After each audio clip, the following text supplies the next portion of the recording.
আজকে আমরা বিগত দিনের ধারাবাহিকতায় আজকে দাঁড়িয়েছি।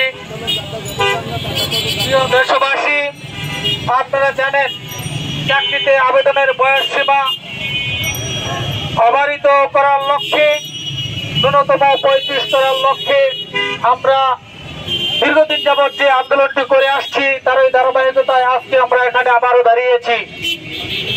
আমরা বিগত সরকারের সময় আমাদের এই সংগঠনের বহু ছাত্রছাত্রী নির্যাতিত হয়েছে, জেল জুলুমের শিকার হতে হয়েছে।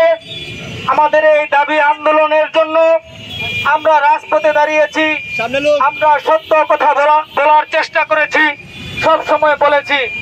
প্রিয় বন্ধুগণ, আপনারা দেখেছেন 2012 সাল থেকে চাকরিতে আবেদনের বয়স সীমা 35 করার লক্ষ্যে আমরা যে আন্দোলন করে আসছি তার ধারাবাহিকতায় আজকেও আমরা এখানে এসেছি। বর্তমান সরকার, আমাদের প্রধান উপদেষ্টা মহোদয়, তিনি বলেছেন আমাদের এই দাবি যৌক্তিক।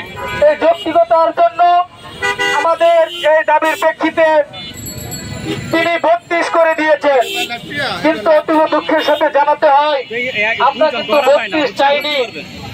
একটি মহল এখানে উপকৃত হবে, তার ইশারায় এটা করা হচ্ছে। আমরা তা প্রত্যাখ্যান করে বলেছি আমরা ন্যূনতম 35 চাই, মেয়েদের ক্ষেত্রে 37 চাই, ছেলেদের ক্ষেত্রে 35 চাই।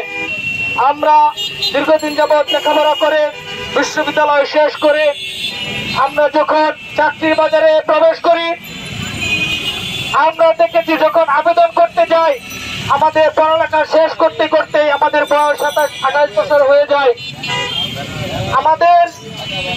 আমাদের অভিভাবকরা তারা হতাশ হয়ে যায় আমাদের জন্য। আমাদেরকে কত কষ্ট করে লেখাপড়া করান, তারা কত কষ্ট করে আমাদেরকে টাকা পয়সা ইনকাম করে আমাদের বিশ্ববিদ্যালয়ে পাঠান লেখাপড়া করার জন্য।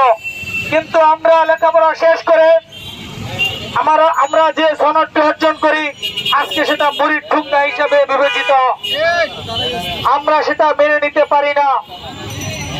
আমাদের বর্তমান সরকারের কাছে আমরা চাই আমাদের দীর্ঘদিনের দাবি, বিশেষ করে সরকার যে আমাদের মহিত স্যারের যে কমিশন করা হয়েছে সেখানে মেয়েদের ক্ষেত্রে বয়স 37 এবং ছেলেদের ক্ষেত্রে 35 করা ঘোষণা করা হয়েছে।